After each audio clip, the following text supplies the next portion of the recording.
नमस्कार, मैं हूं नारायण शर्मा और आप देख रहे हैं AINS न्यूज 24 चैनल। अब खबरें विस्तार से। 3 दिनों के कठिन उपवास के साथ सोमवार की सुबह व्रती महिलाओं ने सूर्य देव को अर्घ्य देकर अपने व्रत को पूर्ण किया। इसके लिए महिलाएं सुबह से सूप लेकर घाट पहुंची और बड़ी संख्या में एकत्रित होकर सूर्य देव को अर्घ्य दिया। गौरतलब है कि छत्तीसगढ़ के साथ साथ पूरे देश से छठ पूजा की तस्वीरें सामने आईं, जिसमें घाटों में भारी भीड़ देखी गई। सूर्य देव की उपासना और संतान की लंबी उम्र के लिए रखा जाने वाला ये व्रत महिलाओं के लिए काफ़ी खास होता है। 3 दिनों के इस व्रत के लिए महिलाएं सप्ताह भर पूर्व से तैयारियां करती हैं। इस व्रत के लिए महिलाएं वर्ष भर इंतजार भी करती हैं। ये व्रत सामाजिक समरसता का प्रतीक भी माना जाता है। छत्तीसगढ़ में संपन्न हुए विधानसभा चुनाव में भारतीय जनता पार्टी को 54 से 57 सीटें मिलेंगी। ऐसा दावा पूर्व मुख्यमंत्री डॉक्टर रमन सिंह ने किया। उन्होंने ये दावा अंदरूनी तौर पर मिल रहे फीडबैक और सर्वे के आधार पर किया। पूर्व मुख्यमंत्री ने कहा कि पहले चरण के मतदान में ही सत्ता के खिलाफ जबरदस्त वोटिंग की खबरें मिली थीं, जो दूसरे चरण में भी देखने को मिली। इससे स्पष्ट हो गया कि भारतीय जनता पार्टी को छत्तीसगढ़ में बहुमत मिल रहा है। 3 तारीख के लिए भारतीय जनता पार्टी और भारतीय जनता पार्टी के हजारों लाखों कार्यकर्ताओं की मेहनत है। केंद्रीय नेतृत्व ने भी पर्याप्त यहाँ पे समय दिया और जिस प्रकार अभियान चले हैं प्रथम और द्वितीय चरण में, आज मैं दावे के साथ कह सकता हूँ कि अब मुझे कोई शंका नहीं है कि भारतीय जनता पार्टी की स्पष्ट बहुमत के साथ छत्तीसगढ़ में सरकार बनने जा रही है। और वो चाहे प्रथम फेज का हो या द्वितीय फेज का हो, बस्तर का हो या सरगुजा का हो या मैदानी क्षेत्र का हो, सभी जगह से जो खबरें और रिपोर्ट आ रही है, सभी जगह कार्यकर्ताओं से और अन्य लोगों से चर्चा हो रही है, उन सब की निष्कर्ष यही निकलता है कि भारतीय जनता पार्टी कम से कम 52 से 54 सीटों पे बढ़त के साथ सरकार बनाएगी और स्पष्ट बहुमत के साथ हम सरकार बनाने में सक्षम होंगे। 3 तारीख का नतीजा ये कहता है। अखिल भारतीय कांग्रेस पार्टी के राष्ट्रीय अध्यक्ष मल्लिकार्जुन खड़गे इन दिनों राजस्थान के चुनाव प्रचार पर हैं। यहाँ वे लगातार प्रधानमंत्री को झूठा शासक करार दे रहे हैं। साथ ही ढोंगी कहकर जनता को उनके झांसे में न आने का आग्रह कर रहे हैं। खड़गे ने एक चुनावी सभा में कहा कि प्रधानमंत्री अपने आप को गरीब कहते हैं। उन्होंने पूछा कि क्या कोई 13 साल मुख्यमंत्री और 10 साल प्रधानमंत्री रहने के बावजूद गरीब हो सकता है? कभी राहुल गांधी जी को गालियां देते हैं, कभी मुझे, कभी सोनिया गांधी जी को। अरे भाई, हमने क्या किया? हुकूमत आप कर रहे 10 साल से, 13.5 साल से आप अहमदाबाद में हुकूमत किए।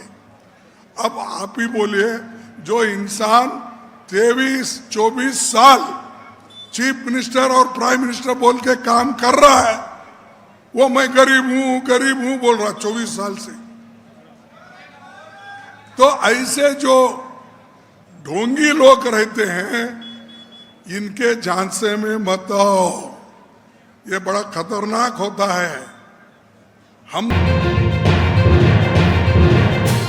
चुनाव खत्म होने के बाद कांग्रेस पार्टी छत्तीसगढ़ में पार्टी विरोधी गतिविधियों में शामिल रहने वाले और विपक्षी दल के प्रत्याशियों की परोक्ष तथा अपरोक्ष रूप से मदद करने वाले कार्यकर्ताओं और पदाधिकारियों पर कार्रवाई कर रही है। इसी कार्रवाई को लेकर राजधानी के राजीव भवन में 2 दिनों तक समीक्षा बैठक भी हुई, जिसमें प्रत्याशियों से 1-to-1 चर्चा प्रदेश प्रभारी कुमारी सैलजा ने की। इसी कड़ी में पीसीसी के निर्देश पर बस्तर जिला कांग्रेस कमेटी के अध्यक्ष सुशील मौर्य ने महिला कांग्रेस शहर अध्यक्ष कमल झज्ज, विक्रम शर्मा और कुक्की झारी को 6 वर्ष के लिए पार्टी से निष्कासित कर दिया। अंबिकापुर के छठ घाट में पूजा के दौरान 2 पक्षों में जमकर मारपीट हो गई। मारपीट का वीडियो सोशल मीडिया पर वायरल हो गया। इस मारपीट में पुरुषों के साथ महिलाएं भी हाथ पैर चलाती नजर आ रही हैं। घटना अंबिकापुर के शंकर घाट की है, जहां पूजा करने के लिए जगह को लेकर विवाद हुआ और देखते देखते ये विवाद 2 पक्षों में मारपीट में तब्दील हो गया।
छत्तीसगढ़ के पूर्व मुख्यमंत्री डॉक्टर रमन सिंह ने कहा कि भारतीय जनता पार्टी ने सामूहिक नेतृत्व के साथ 2023 का चुनाव लड़ा है। अगर चुनाव जीतते हैं तो उसी दिन विधायक दल की बैठक होगी और मुख्यमंत्री का नाम घोषित कर दिया जाएगा। इसमें जरा भी विलंब नहीं होगा। अपने आप को मुख्यमंत्री का चेहरा न होना बताते हुए डॉक्टर रमन सिंह ने सामूहिक नेतृत्व की बात कही। चेहरा बीजेपी ने तय नहीं किया है। सामूहिक नेतृत्व हमने पहले दिन से कहा है और आज भी यही बात कह रहे हैं, मगर विधायक दल की हमारी बैठक में और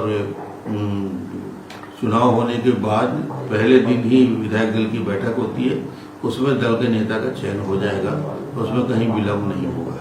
ये थे आज के प्रमुख समाचार। आप देख रहे थे हमारा लोकप्रिय यूट्यूब चैनल AINS न्यूज़ 24।